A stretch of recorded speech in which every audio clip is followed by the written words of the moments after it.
But the very first thing before we get into the conversation is I put together a little something with some of the photos that I liked the most from the large set that Fred shared with us, and I want to just sort of say a few things over it. So this is 85 photos in 365 seconds that I've put together for you.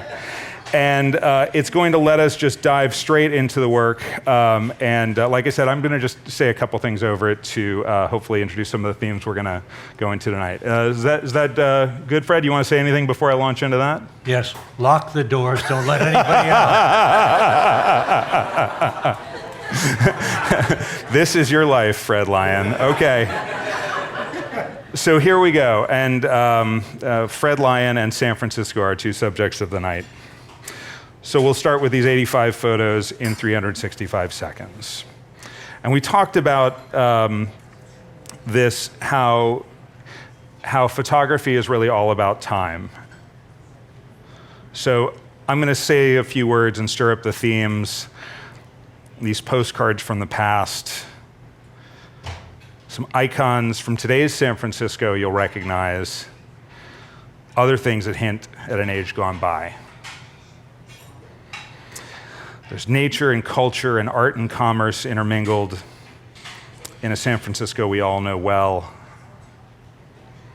It was a night like this long ago. Let's have a look. Maybe even gawk. The frame shows us scenes that are old but maybe new to us, while others are familiar, persistent and enduring.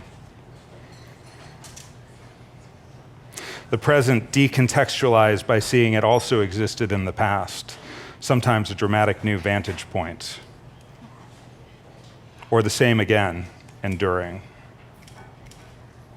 Change that stays the same but different. Cities are like this. Stable but dynamic. Still, but in motion. Like what we call pace layers here at Long Now.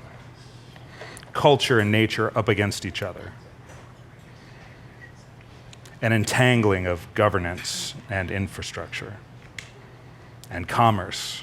All those parts moving in concert and contrast. Some things fleeting, never to return. Others continuous. The persistent set, though costumes may change with fashion. Steps on the temporal path to where we are now, even though we're in the same place all along. But there are odd artifacts in the midst. Some are surreal, or real, but still strange. Others seem banal, which makes their details irrefutable. The photos remind us there's a story to the moment and to each face, and more stories. Every car connects lives, transit, an open window, travel between places, between stories. Stories frozen in a moment or a trajectory. How did the moment end? What happened next? Where are they now? Around the block or the world? Maybe the surreal meeting the ordinary is actually always present. The iconic object under maintenance. Golden Gate Park's glory framed as a sliver beside the fact of all our humanity. A front yard, rare in San Francisco, with an unnatural glow. Strange things, maybe from before you came to town. Did you hear about that accordion house? Who's this guy? There's a story behind each picture making too. Practice, choices, luck, and timing. In a sense, we're all in the currents of time, rushing past in youth, changing pace as life goes on. Our memory is biased to big occasions, so we may miss how sweet an everyday moment actually is. Just another day at work. The same old commute. home sweet home.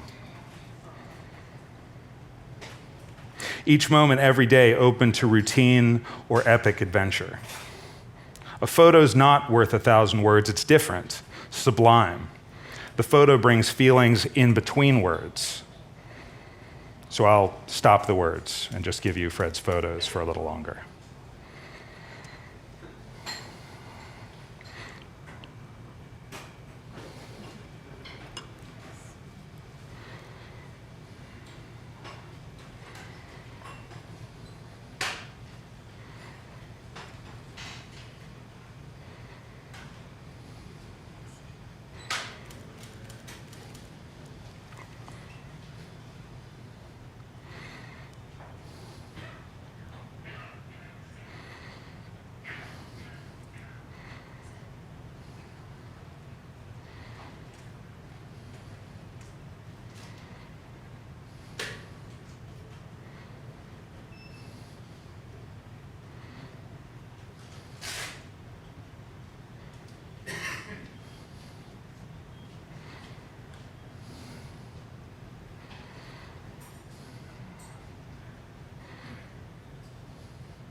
"85 photos in 365 seconds. We made it.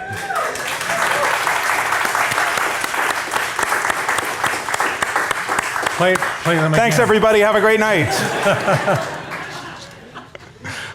And we end with 4 iconic San Francisco shots. These are Fred's skinnies. Do you want to, maybe you can say a quick word about skinnies, then we'll go back into the... Actually, it was an art director who was working on a new magazine a long time ago, and he had columns, vertical columns he had to fill. And he said, "Do you have any skinny pictures?" And I said, "Why?" He said, "Well, I have a client who has some very bad copy, and I thought if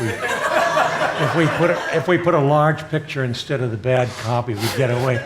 And so these are just croppings, and I thought, hey, this is fun, and I kind of like the look of them, and it's a sort of an elegant proportion, and it was a great success, and so I've been making them ever since.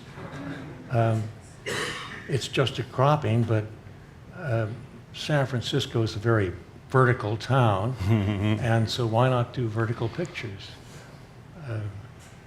It also encouraged me to make a lot of vertical pictures because I discovered early on when I was really starving and I was being paid by page rate, and I discovered that if I shot horizontals, the best I could hope for was a half page.